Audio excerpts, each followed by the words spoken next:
News at Prime. Let's bring you this conversation now. Gert Nel Incorporated says it wants to set the record straight after allegations that it irregularly benefited from the road accident fund. The allegations were made by the now suspended CEO Collins Letsoalo earlier this year. I want for us to first take a listen to Mr. Letsoalo before we talk to Gert.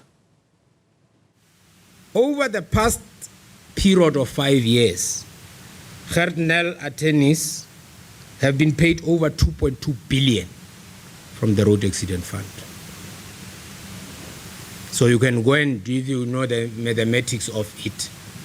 2.4 billion, 25% of it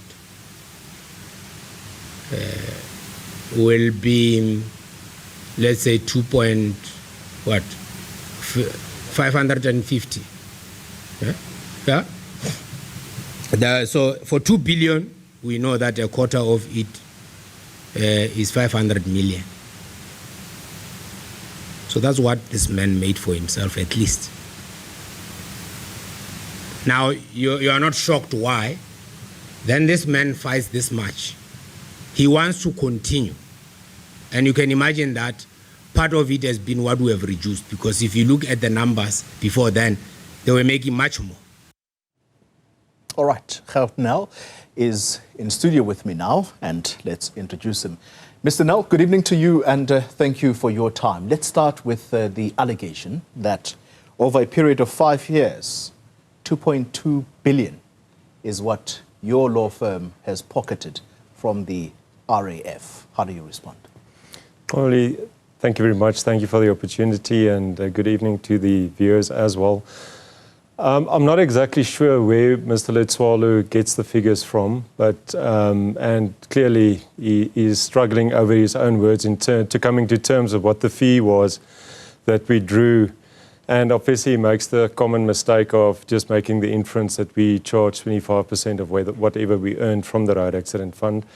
And I think the reason for me being here this evening is actually as a result of his last interview that he had with you, that he also mentioned us again in the same vein as one of the attorneys that represented the road accident fund on their panel, comparing our firm, that is essentially a plaintiff's firm, the way we deal with thousands, and we've been in practice for the past 25 years. Yeah. We've administrated claims for thousands of road accident victims, as opposed to a panel attorney that deals with 1 or 2 matters on behalf of the road accident fund. So I think it's very inappropriate for him to draw reference to the amounts that and the disparity between the fees of plaintiff attorneys and defendant attorneys. I just wanted to set the record straight in terms of what the expectation is from the public in relation to a plaintiff attorney as opposed to a defendant attorney. That is basically the subject of the SIU investigation at the moment. The implication here, or let's say the allegation, is that your company possibly is overcharging, and add to it that you are, in a way, inflating these prices or inflating these fees, let me put it that way, in order to benefit. In your own words, how much would you say the company has made from road accident victims? Well, just to put things in perspective, Crowley, I think the viewer must realize that contingency fees, and that's the only way that most plaintiff attorneys administrate claims on behalf of victims, because we must have regard to the fact that many of them don't have the financial means to do a claim. If you accept that on average, to take a claim from the first day of obtaining the instruction to fruition at the end after 5 or 6 years, depending on how long the matter takes, cost the attorney for having to finance a matter anything between 150 and 200,000 rand. And those are, fees that we, or actually expenses that we incur on behalf of that victim to give them the opportunity to be able to engage the road accident fund, because it's still a system that requires us to prove the extent of the claim, and the only way that you can do that, because it's based upon the injury of that particular person. We need to prove and convince the Road Accident Fund what the extent of that injury is. Yeah. Hence, it's a very expensive form of litigation. But just to put everybody at ease, contingency fees are highly regulated in terms of the Contingency Fees Act. And as a result, there's very much scrutiny from the courts in terms of how contingency fees are drawn by practitioners and even the Legal Practice Council. So there are very strict terms and conditions built into the way that contingency fees are administrated. Yeah. And the fact that I'm still sitting here after 25 years should be testimony to the fact that we're doing things right. Yeah. In fact, you talk about contingency fees. His words in one article is that this is now a reference to you. He says he is a master of contingency fee agreements. He prides himself on winning an award for understanding the contingency fee agreement. In simple form, explain this contingency fee agreement.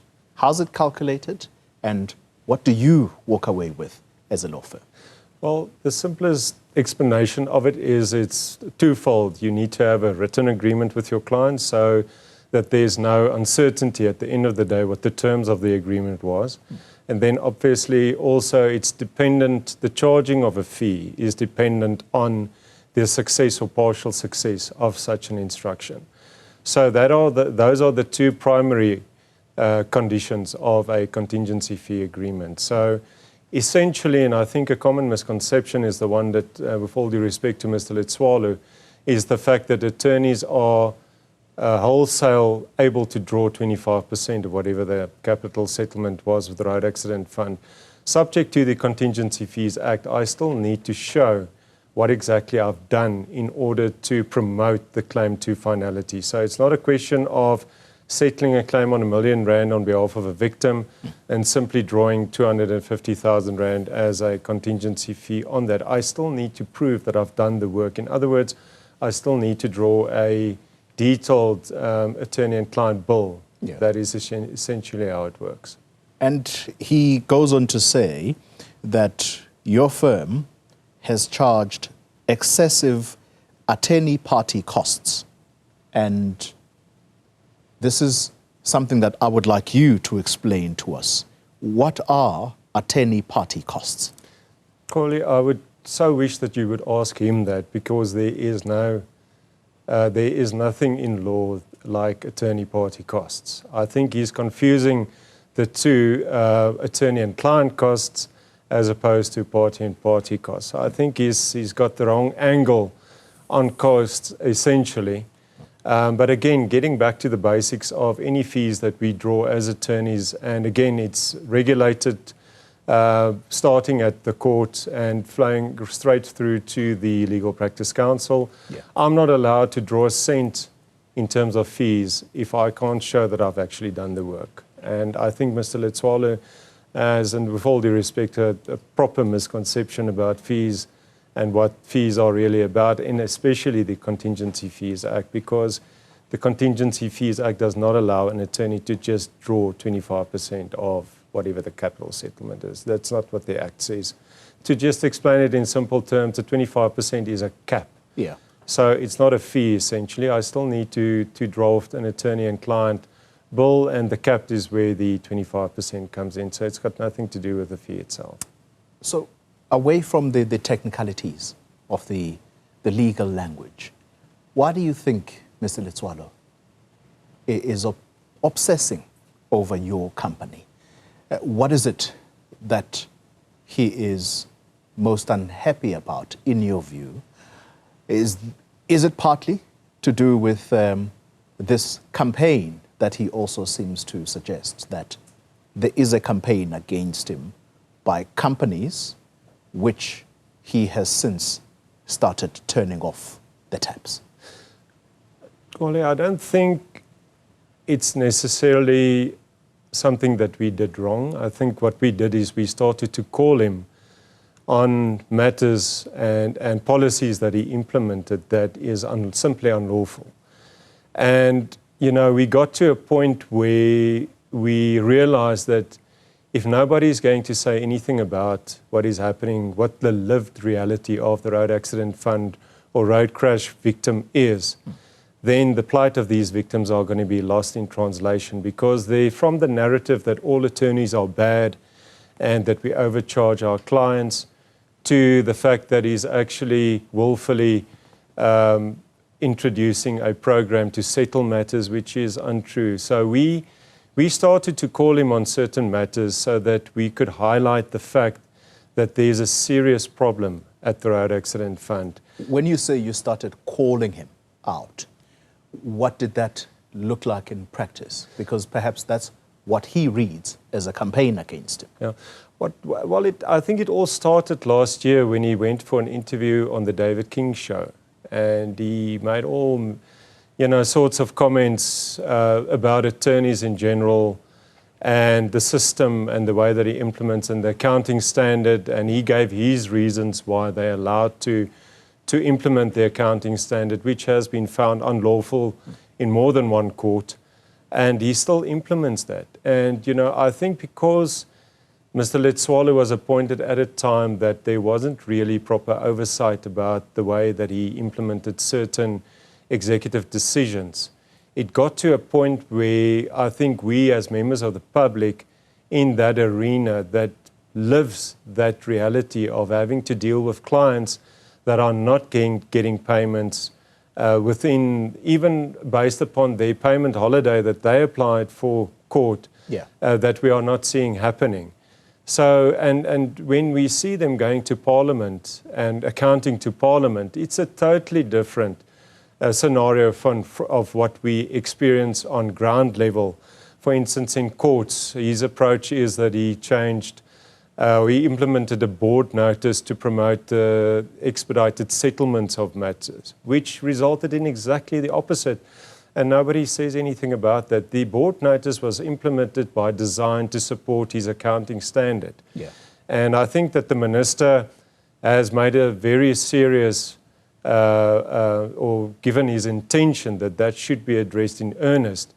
And I also think that they should have regard to the board notice, which was by design implemented to support the accounting standard. Because, so for those types of things, we, or personally myself, decided that, somebody should talk on behalf of the victims, because we almost, we hear these things and we see it on radio and on TV, and nobody does anything about it. And I think that, unfortunately, the fact that he realized that, okay, fine, the jig is up, and essentially where he is sitting this evening, I think is testimony to the fact that we did the right thing.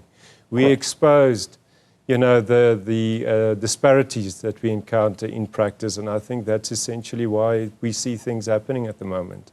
So, in that spirit, therefore, of assuring the public that you have done everything above board as a law firm, I go back to my initial question, to put the public at ease that you are not amongst the law firms that he claims have been fleecing the Road Accident Fund. Are you willing to tell the public how much you have made as Gert Nel Incorporated over this period of 5 years? Because he's put a figure on it, 2.2 billion. What are your figures?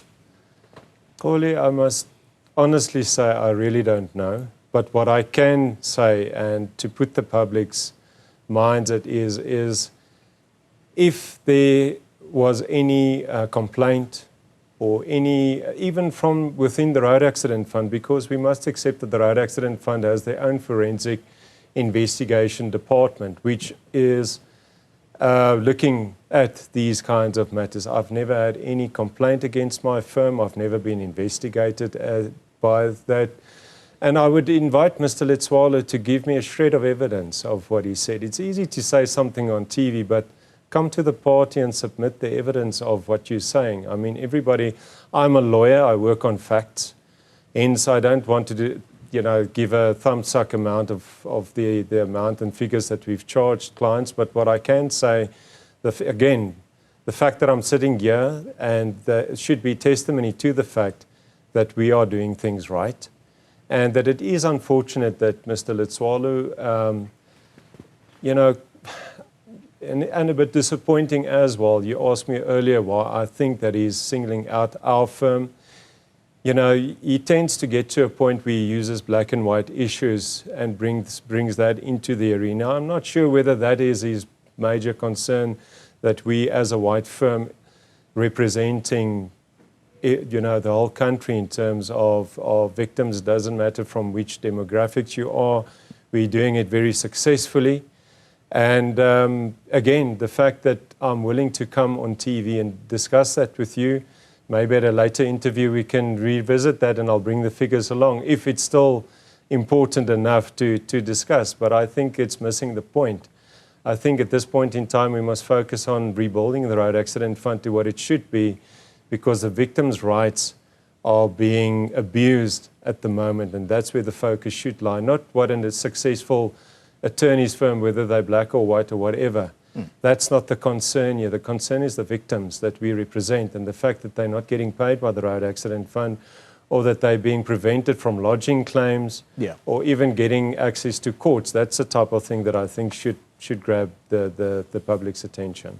Well, Gert, because he keeps harping on this question of money and just how much companies like yours have made, I will still open this up to you to say, give us your figures versus his, because this is something that literally makes headlines. It's a figure that he has put up time and time again. But perhaps it is in your best interests.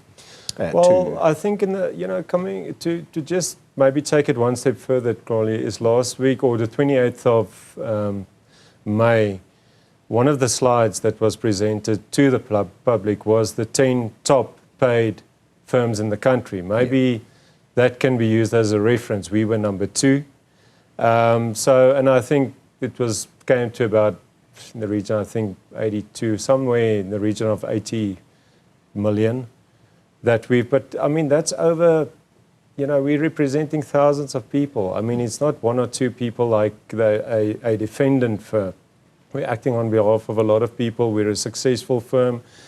And that's exactly why the people, get well treated, well represented, and they get their money's worth in terms of qualifying their claims. And that is testimony to the good work that we do. The fact that there's 10 law firms making a success doesn't diminish the fact that these people aren't rendering a good service to their clients. And so I think that should be testimony enough, and that figures even more than what Mr. Letsoalo mentioned in that briefing. So again, I don't know where he gets that figure. I'd love for him to show me that, and then maybe we can build on that and have a proper discussion on the facts. Fantastic. Lovely to have you here. Thank you very much for coming through to set the record straight.